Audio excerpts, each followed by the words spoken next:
sitting around the coffee, and we want to start the service. But you are all welcome to grab a cup of coffee. The coffee tastes a lot better after the service, a lot better after the service, especially after the sermon. Coffee is going to taste so good. Hi, everybody. My name is Boshoff. My name, not my surname. One of 5 kids. My parents ran out of names, so they opted for surnames. My wife Blade is here. Our son Miko is here, and some friends. And I'm a partner here. I am a business person. I studied law, so you can trust me. Everything that I say, you can trust. And it's my privilege to take a step with us in our series on integrity. Now, just to share with you quickly, I just want to do some announcements. My wife and I met on a blind date, and it took us all of 6 months to get married. Our oldest son, he dated for 6.5 years, and that now ended this weekend. So now they're engaged. So they're gonna get married. So on the right side of the giving box is somewhere if you want to leave some money. No, that's not necessary. That is a joke. Please don't take that seriously. So us as a family, we are excited to be here. We are a bit moeg, but we had a lot of festivities, and it's a great thing that's waiting for us in our future. So what is also great is what we have in our future today, because we are landing a 3-part series. Sounds like Netflix. It's not. It is Doxa Deo Flicks around the globe. We've had all our campuses across the globe speak about integrity. I have the privilege to land this series. Now, this whole year, for those of you that's your first time and you say, okay, but now I need to catch up, and I don't know if I'm going to be able to do all of this. It feels like exams. Don't worry, I'll catch you up within 2 seconds. The whole year, our theme in Doxa Deo has been His glory, my story. His glory, my story. Now, that's a big statement, especially in today's world. To say His glory, all of who He is me. That's my story. Not a bit of it, not some of it, all of it. His glory, the maker of heaven and earth, the Lord of the angel armies, His glory is my story. Okay, that's a massive statement. So Joe then helped us to unpack it in this way. He helped us to say what is at stake here. And he said, may all that He is, all that God is. Okay, that's a lot. May all that He is be the foundation for all that I am, and be expressed through all that I do. Okay, that's big statements. So if you are not a partner in Doxa Deo, you can relax. Because, no, you can't. Because if you are a Christian, that is also what we are called towards. All that He is, be the foundation of all that I am. Everything that I am stands on that foundation and be expressed through everything that we do. Now, we need to understand that there's some formation that happens in us, whether we like it or not. Just the world that you live in already forms you in a particular way. So, we live in a world where there's a few forces that drive us. Whether you are part of it or want to be part of it, that's the world at the moment. You can test that by what the political parties in the world stand for in elections. So we had elections, the Americans had elections, there's a lot of elections happening in Europe, a lot of elections happening in Africa. The way that the world works at the moment is, in elections, mostly, there are 2 things that people can vote for. Self-determination, which means I determine who I am, what gender I am, where I go, what I want to do, where I want to live. I determine, self-determination. So there are parties that fashion themselves around that thrust in the world of self-determination. Then there is that part of the political sphere that focuses on self preservation. Me, my tribe, my country, my state, whatever that might be. I'm more worried about me, my preservation than I am about the world reflecting God's kingdom in the space that I live.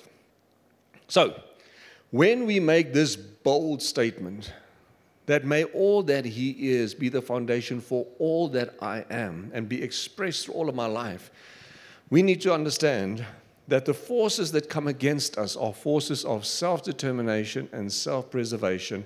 And if this were to be true in our lives, there is active counter-formation that has to happen in us. That counter-formation in this year, we spoke about the first step towards that is to understand what your identity is in Christ. So Christ, He is like the most amazing power in the entire universe. And you have been made in His image. If you accept Him into His life, your identity changed forever. What that means for you and for your loved ones, you can only ever figure out in a relationship of intimacy. Sitting with the Lord, speaking to the Lord, hearing His voice, sharing with Him what's in your heart, a whole rhythm of intimacy with Him. And we lose that intimacy when, like in my life, it gets so demakar and busy that the extent of which the time is that I spend with the Lord is when I listen to a sermon on a watt bike or on something in the gym, while there's no intimacy there. There's just trying to get information. What I'm talking about, though, is if this is ever to be true in a motion of counter-spiritual formation, we need to figure out who we are in Him. We need to know what that means in everyday life. That only happens if we spend time with the glorious Father, the Son, and the Holy Spirit. And then it has to be expressed through all of my life so that my life and the way that the world changes because of my life becomes a witness that draws people to Christ, into their identity, into their intimacy, and into their lives of integrity. So that's why we spoke about identity at the beginning of the year, intimacy in the middle of the year. That's why at the end of this year, we are landing on integrity, expressed through all that I do. Okay, so for all your newbies, you are now officially caught up. All good? Yes. Are you a newbie? No? But you are speaking on their behalf. Okay. Now, I have to say that I am exactly the wrong person to speak about this.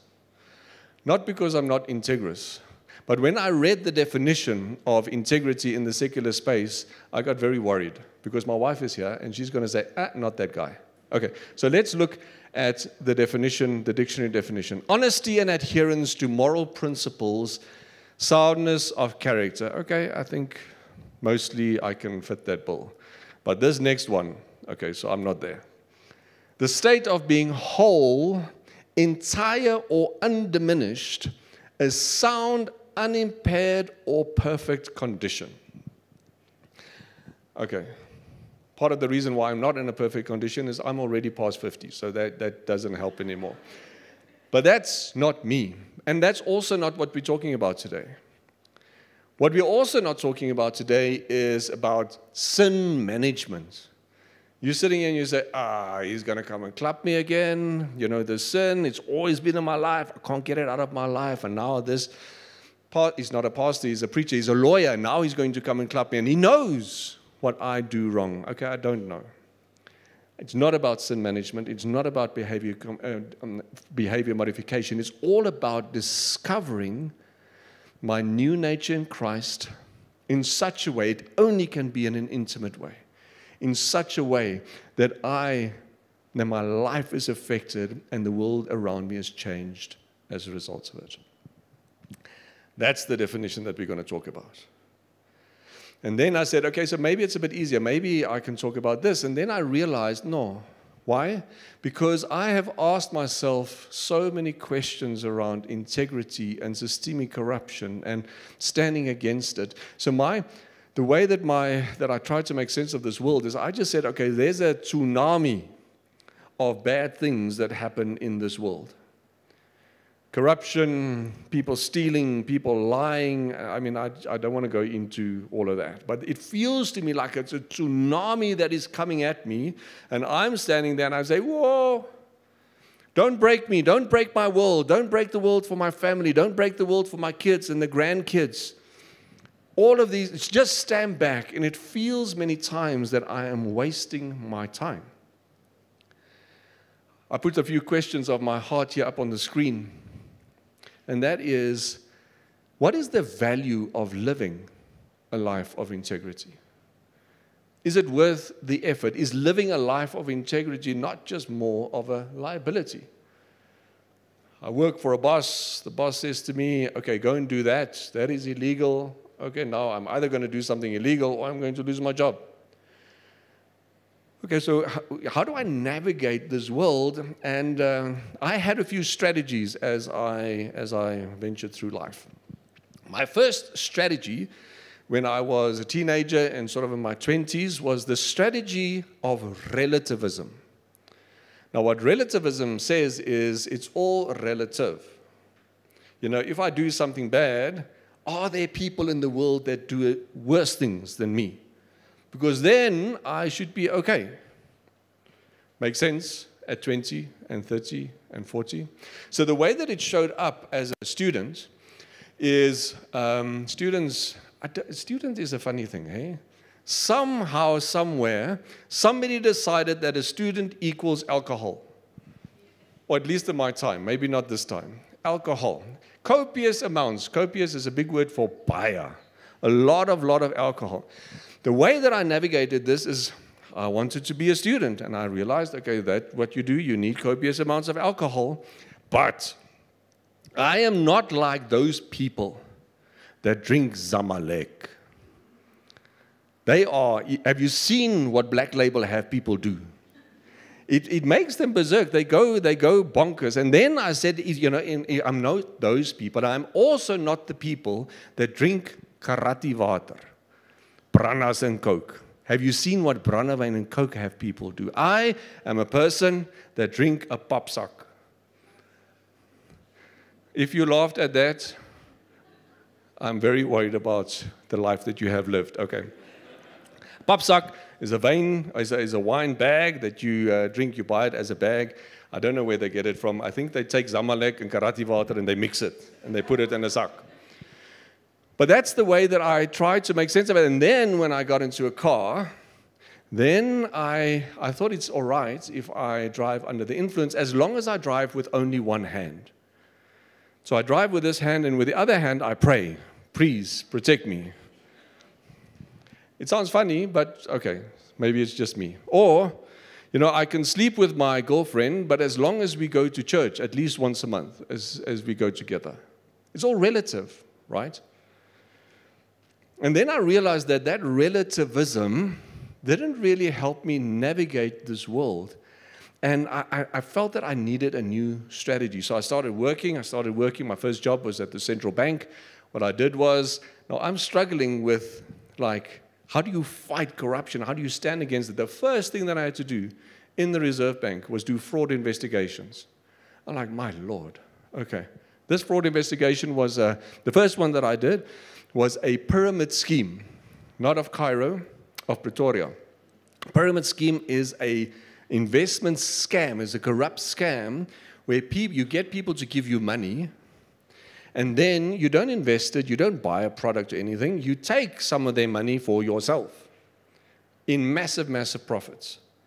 And then that person then has the right, because he gave you money, to get somebody below them, and they get money and money. At some point, that whole scheme gets saturated, and only the people at the top get money, and the people at the bottom don't. So there was this case in the non-denominational churches in KwaZulu-Natal that a guy went to the pastors and said to them, listen, the Lord told me I need to free your people. This is the scheme to do it.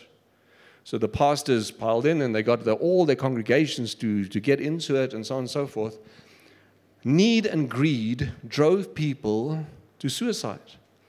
I had to do interviews with families of people that went into it, that committed suicide. And the perpetrator, in the end, committed suicide after he shot his wife and his daughter. I mean, it was grim. It was horrible, horrible, horrible. And I just said, okay, so to be at the coalface of it, okay, it just started overwhelming me. And as I saw what was actually happening around me, and I saw more and more and more of the underbelly of our city and of our country, my next strategy was not relativism, not taking it head on, but I started turning my back on it. And I just said, I just want to live for the light. I want to be in the church. I want to be with my family. I want to be with friends to do the things the way that I do it. And I just want to face the light. And then I realized that strategy also didn't work for me. Why? Because I started getting anxious, depressed, frustrated, critical about this place. I started being like I was overwhelmed by the emotion, and I couldn't understand why. When people spoke about South Africa, I was like, oh, this place. There's a better place in this world. Surely there's a better place in this world. So all of that started washing over me, and then I realized that the reason why is because the battle lines have been drawn between darkness and light. And the way that God designed me, all of us, is to pick a side. And if I don't pick a side, my soul will rebel. If I am made to represent Him on earth in a way that have His kingdom come to my house, to my business, to our city, to this continent, and to this world, I am there in the middle where darkness and light are at war. And the way that I realized, and maybe when you think about it, maybe you say, well, it's not as dramatic. It's all relative, né? So it can't be as dramatic. The way that I could test myself that I was not living a life of integrity where all of who He is the foundation of everything that I am and expressed in all that I do. The way that I was able to figure that out was I was tripping over the gray area between light and darkness. Difficult decisions there are no answers for these things. And then I just realized that I'm being a bad father, a bad business person, a bad person in the church. I felt like overwhelmed by the fact that there are difficult things in this world that need answers in order for God's kingdom to come, and I was tripping over all of them. That was the moment that I realized I need a new strategy for living a life of integrity. Now, if you are not in a space where you say, may all that He is be the foundation for all that I am and be expressed in everything that I do. If you say, I counted the cost, I don't want to do that. That's your right. I tried that. And for me, what it meant was I was overwhelmed by emotions that I didn't understand because I was not living according to my design. And maybe you are feeling emotions about this country or your marriage or your place of work or your family or whatever. You're feeling this emotion of discomfort because you are not picking a side. And maybe you're sitting here and you say, I didn't think so when I came here, but maybe I should consider a new strategy for godly living, integrous living. If that is you, you don't have to raise your hand. I see there's people sitting, I'm not raising nothing. Here I'm just putting my head down, looking down, quiet. I'm not writing anything. I don't want to, because this is tough stuff, eh? I thought, people walked in here and they said, I thought Taiki is going to be preaching. Taiki loves us. He says we are beautiful people, even though we didn't dress that nicely in the morning. But this is the step that God wants to take us into the real world through identity, intimacy, and integrity. So, I want to offer you, through Scripture, a godly strategy for integrous living. Can we do that? There's a few nods. You don't have to say amen, just say okay. All in. There are churches that go like, okay, so you're going to frighten me. Just go, If you disagree, say, It's easy. In this strategy of the definition of discovering who I am in Christ, it impacts my life in such a way that I build my life on it, and then the world changes as a result of it through my actions. If that's the definition, we need to deal with the number one ploy of the enemy to derail us, and that is relativism. We have to deal with it, and we need to recognize it and call it by name, and then we will be able to do something about it. Okay, can we do that? Now, all together, you don't have to stand, just sit down and think with me. I want you to please rate on a scale from 1 to 10, where 1 is 1 and 10 is 10. No, where 1 is very little and 10 is a lot. I want to ask you, just in your heart, to rate how well South Africa as a country, or if you're not South African or you don't live here, your country of birth or residence, how well South Africa rates with this definition. 1, 10. 1 doesn't do it well. 10 does it magnificently well. Okay, all good? Do I have 5s in the room? Above 5? No above 5s. Okay, who's at 1? Just put your one finger, this finger, in the air. 1. Who's at 2? Julle moet saamwerk. So 2, 3, 4. Which direction? 1 is bad. The definition, the Madalas are not listening to the sermon. Okay, the definition of integrity is discovering our new nature in Christ in such a way that I just want to build everything that I do on that foundation, and it impacts integrous living in everything that I do in this world. Okay, thanks for asking me to clarify on behalf of all of us. 1 is we don't get it right, 10 is we get it right. Mostly are people below 5. Yes? Anybody above 5? What? 5, on 5. Okay, we are on 5. So, then, I agree, because we are in the top 10% of most corrupt countries, right? How many whistleblowers that are trying to stand against the tsunami have been killed in this country just this year? It's valid. I'm not, be real. Okay, now I want to take you to a point. On a scale from 1 to 10, where 1 is 1 and 10 is 10. 1 is little, 10 is a lot. I want to ask you, don't put up your hand, but to rate the extent to which you, as an individual, is able to live out that definition. 1 to 10.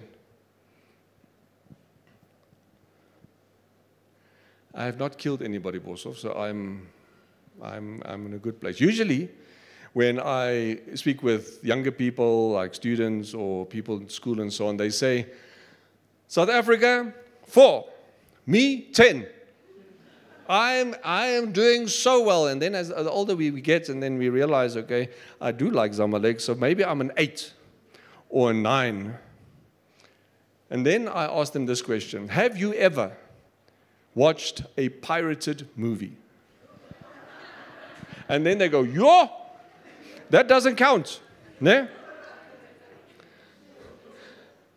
My brother, I've got 3 brothers, so I won't say which one. There was an old movie, The Passion of the Christ, about the life of Christ. And he came to me, he said, have you watched the movie, Passion of the Christ? I said, no, it's not out yet. And like, oh. He pirated The Passion of the Christ. How is that even possible? And it doesn't even register. Okay, so it's not. And music, Swearing. No, but I swear in a different language. That doesn't count. There's certain words that I don't use, and then I swear in another language. Okay? It's relative. But the moment that you recognize that when it comes to me, moi, I use a different standard, then you realize that it is such a dangerous place to be in. You'll get trapped. So that we need to recognize that relativism is not the answer. And now I want to invite you to go to Scripture, Romans 12, 1-2. And I want to invite you to read Scripture for the intention that it was written, to point us towards Christ, for us to be able to build on His foundation and to live effectively in this world. That's why God gave us Scripture. Now, I want to invite you to read Romans 12, 1-2 with me with this context in mind, relativism. Therefore, brothers and sisters, in view of the mercies of God, in view of what God has done for you, I urge you to present your bodies. The word that is used here is soma.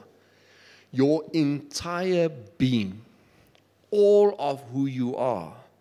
Present your entire being, your soma, as a living sacrifice, holy and pleasing to God. This is your true worship. This is your true worship. I realized of late that paying or not paying VAT, according to this scripture, is worship. How is that so, Bosov? I bought a bakkie, a pickup truck, because in this country they stole all the Toyotas that I had. They like it. So it's a rent a bakkie, rent a Toyota. So we decided so we're going to sell what's left of the Toyotas, and we are going to buy something else. So now we go to the place where they sell cars. And the guy says to me, sir, do you want to buy this and write some of this price off against VAT? Now, business people go, so that sounds about right. Okay, so what you can do is if you use that car for business purposes, the business that is registered for VAT, then you can have a tax recalculation that reduces your obligation to pay VAT. Okay, makes sense. And I was like, this car is going to be for work, for our house. It's not going to be used for our business. But I can make sure that maybe once a month we do some business work. So I start negotiating. Yeah? And then I even got to a point where I said, Lord, so this is the amount that I will save that the government that's not protecting my car will not get, and they will pay for this car because they're not doing their job. Okay, so there was this amount. And then I went this far and I said, Lord, what I will do is I will tithe from this amount that I'm saving. So I will give you, I'm saving 50%, then I will give you 10% of the 15%. Lord, it's a deal made in heaven. And then the Lord said, no. And then I realized that the way in my everyday life, the way that I think about paying VAT or not paying VAT, according to the scripture, is an act of worship. Do not be conformed to this age. Do not be conformed to this age, but be transformed by the renewing of your mind, so that you may discern what is the good, pleasing, and perfect will of God. What is God's will for our lives? For us to be able to stand against the darkness of systemic corruption. For us to be able to stand in the light of having His kingdom come in the type of business that I run, the way that I serve my wife, the way that I serve our kids. That is the way of standing in the light. And then navigating the gray through the power of the Holy Spirit. That is, in my opinion, what a godly strategy for integrous living looks like. Standing against the darkness of systemic corruption, standing in the light and having His kingdom come through my activities of business and teaching and studying, having that come to the space that I'm in. and then having the world change as a result of it, as I am also able to navigate the gray through the power of the Holy Spirit and the wisdom of the Holy Spirit. Because there's a lot of gray out there. There are areas of gray that is just crazy, crazy, crazy that many times I definitely don't have the answers for. So what I want to now ask is if you would bring to your mind an area of gray. There is no right or wrong answer here. In the business that you do or what you study or your relationships or whatever is happening in your life. What is a conundrum? What is a problem that you are experiencing for which you just say, okay, but there ain't no right answer here? So as you think, I want to maybe just mention a few that all of us live with in this country. Just 2 kilometers up this road, my brother, he went probably last year, he went to pick up his daughter, teenage daughter, from a party. Now, it was 9 o'clock in the evening, he had nothing to drink, and he was pulled over by a police officer. And the police officer said to him, "Sir, have you had anything to drink?" My brother said, "No." And he said, "Okay, but you have to take a breathalyzer test."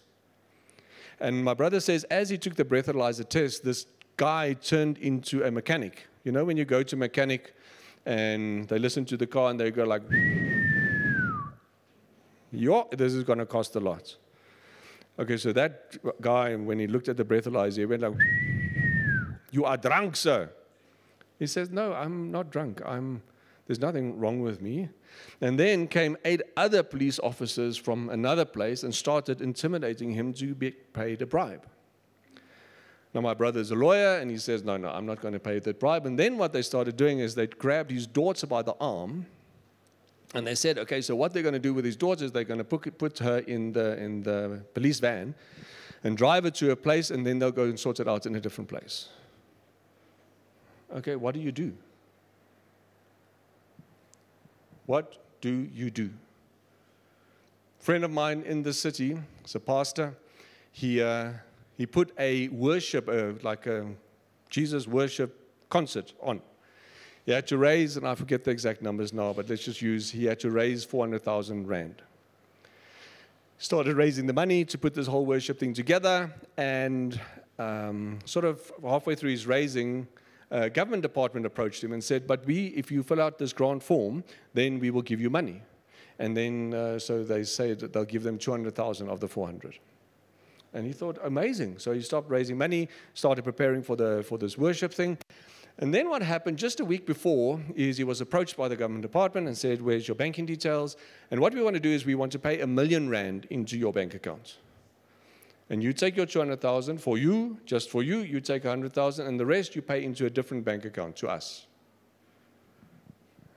Okay, so now people are going to get saved. People are going to hear God's voice. People are going to experience Him at this worship band, at this worship event, but now he doesn't have money.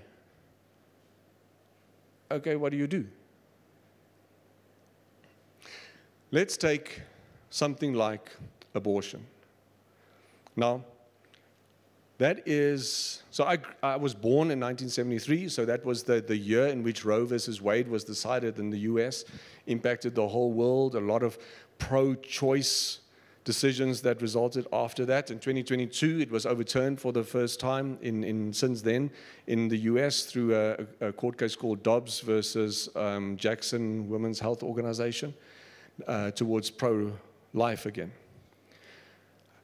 But then a friend of mine phones me, he's a pastor, and he says to me, they have twins, they're pregnant with twins, and the twins, there was something called twin-to-twin transfusion syndrome that they developed, which means that the one twin in the womb, there's a vein or blood vessel that gets created between the two, and then the one keeps on pumping blood to the other. The likelihood that the one will die of anemia and the other one will die of a heart attack, heart arrest.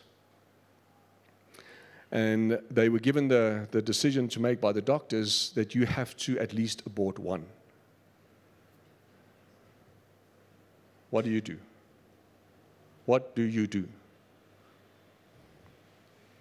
Then if you take things that are so real in the world that we're living in right now, if you take genetic editing. So genetic editing, CRISPR, that technology has got the ability to recode the genetic coding of from a embryo, and you can change that embryo not to have illnesses or defects. And then, where's the line? By the way, in these type of spaces, this world needs Christian men and women that are willing to stand in that space of the grayness and say, Lord, show us what you want to do with this amazing technology in a way that does not make us play God. It's gray. And when we are, as Christians, able to navigate that gray, guess what happens? This world starts to reflect what God intended it to reflect. You're navigating the gray in a godly way, asking the Holy Spirit, give me answers to these amazingly difficult questions. That life is a witness that attracts people to the Christ, the only one with the answers that are worth living for in this world. You and I, while we were worshiping, I saw this, just this picture of all of us in this room. If you don't like horses, don't be put off by it. But we were like on this cavalry charge on horses. And there was a shield around us, and it was the picture of a dove. And as the dove was flying, this massive dove, it created the shield around us, the shield of life, as we were charging into this gray marsh of land. You and I have been called to take up the fight between the darkness and the light. And the great thing is we don't have to do it in our own strength. We do it in co-laboring with God through the power of the Holy Spirit, living in the most complex world ever in a godly way with a godly strategy of living with integrity. You and I are warriors. This is not a game of relativism. This is a war between darkness and light. That war is fought and won in the gray areas.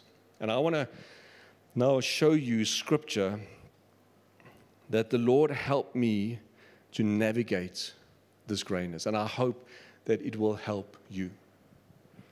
Proverbs 3, verse 5 to 12. Proverbs 3, the book of wisdom, book of revelation of how to live in this world.